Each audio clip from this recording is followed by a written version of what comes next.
taking in millions of dollars to do it. Here's her new world view for you. Watch this.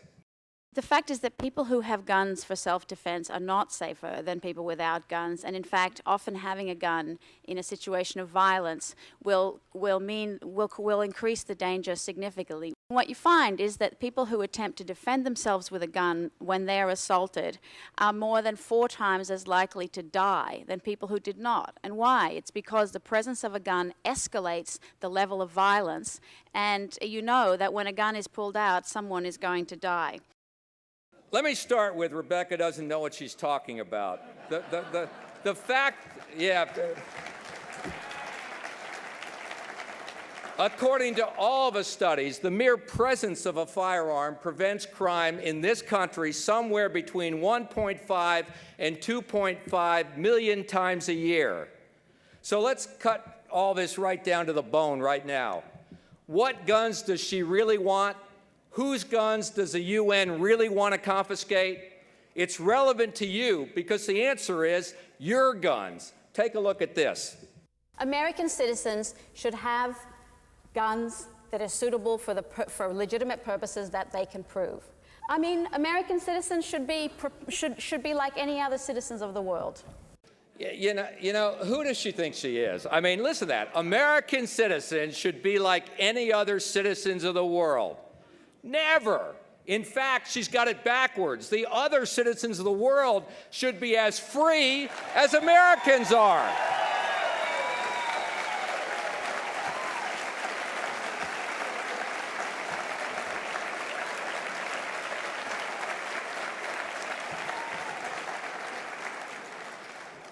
You know that old saying about how power corrupts and absolute power corrupts absolutely?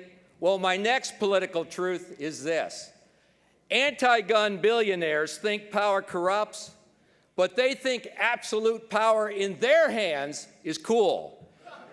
You saw it in socialist billionaires like George Soros, who tried to stack the 2000 elections with their money, and then 2002 and 2004 with their money, their 527s, and their MoveOn.orgs. Or dot-com billionaires like Andrew McKelvey, who used his money to found his own anti-gun front group called Americans for Gun Safety. And then there's the mayor with the big money in New York City, Mayor Michael Bloomberg. He'd rather attack your rights than throw the book at criminals, and not just in New York. He thinks he runs your city. He wants to impose New York City-style gun bans on you all over the country. Watch for yourself. Our most urgent challenge is ending the threat of guns and the violence they do. This is a national threat, one that crosses city lines and state boundaries. To meet it, we must and we will make common cause with our fellow Americans. We will take our message to Albany, to Washington, and to every capital of every state that permits guns to flow freely across its borders. By the way, everything they do in New York City on guns smacks of hypocrisy. If you're rich, if you're famous, if you're a celebrity, you get your permit. But if you're the rest of us, you won't.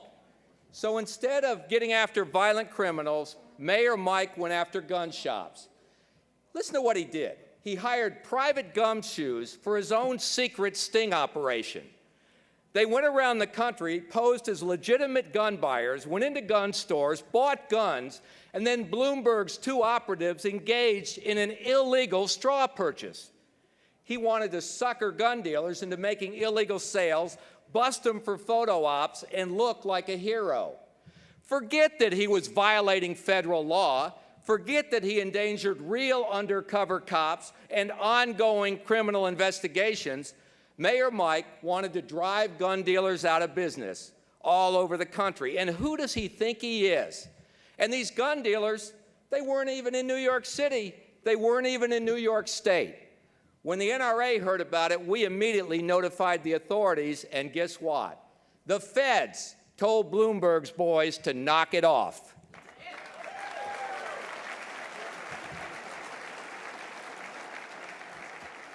Let me give you political truth number 5 right now. Animals can't think, reason, speak, or vote. And that makes them perfect constituents. Perfect constituents to be exploited by animal rights extremists. Listen, we really need to take these nuts seriously. They want more than to end all hunting, fishing, medical research using animals, drug testing, circuses, rodeos, even bomb sniffing and seeing eye dogs. They're out to brainwash your kids and change your life, no matter how many millions of humans end up dying in the process. That movement is big, it's rich, and it's dangerous. I debated the British head of PETA, so-called People for the Ethical Treatment of Animals, over at King's College on whether hunting should be banned. These people, and it's amazing, they know absolutely nothing about wildlife biology, nothing about habitat management, nothing about wildlife management either, and they haven't spent a dime to restore habitat anywhere in the country. And they don't care. All they want is to sow hatred for you and your way of life. Listen here to what they teach about lawful American hunters. Watch this tape from the debate. I have no doubt that many hunters derive pleasure from hunting. From killing animals, from dismembering their bodies, to consume them or to hang them on their walls as ornaments. I have no doubt that the serial killer, Jeffrey Dahmer, derived a sick and warped pleasure from killing, dismembering, and consuming the bodies of his victims, and then keeping the skulls as mementos. You know, I was really thinking that guy should spend more time doing his homework and less time fixing his hair, I think, when I was doing that. But, you know, instead of indoctrinating our kids in American schools with these lies, what they've been doing is they've been sending out these ridiculous comic books into elementary schools saying your mommy kills animals.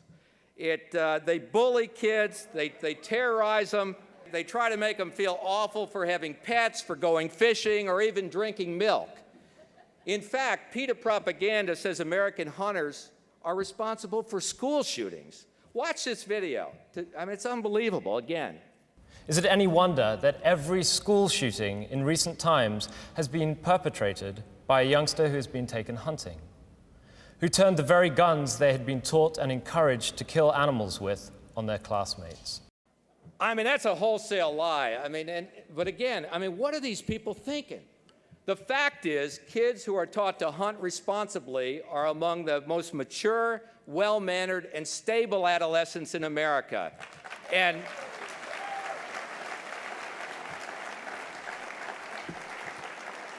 we're not going to let some comic book wacko like Andrew Butler brainwash them with sicko comic books. I promise you. Here's another political truth. Hypocrisy won't stop hypocrites from being hypocritical, even when they admit their hypocrisy. A couple of weeks ago, the City Council of Sacramento, California, was debating an ordinance that would force gun owners to report the theft of a gun to police within 48 hours or get in big trouble. The victim get in big trouble. The problem is the council already knows that doesn't work. It's failed everywhere it's been tried. But does that stop them? Watch Councilwoman Lauren Hammond here. Let me just say that on top of an ordinance that, sounds really good, it hasn't done anything, although I do support the concept, as I told Ms. Bell. But now we've had an opportunity to see what it's done in other jurisdictions, and it hasn't done a darn thing. It was another feel-good measure that sounded wonderful, extremely liberal, but didn't work. Yes, that makes us leaders, but what does it really do on the ground? Nothing. It just makes us feel good. And so, as supportive as I am of the concept of requiring people to report the loss of firearms, I'm really in a quandary right now about why we should ask the city attorney to bother to write an ordinance that no one uses and has had no effect in the jurisdictions that have it. Well, guess what happened next? These mindless bureaucrats hate guns so much that even though they saw evidence it doesn't work, agreed it doesn't work, voted unanimously.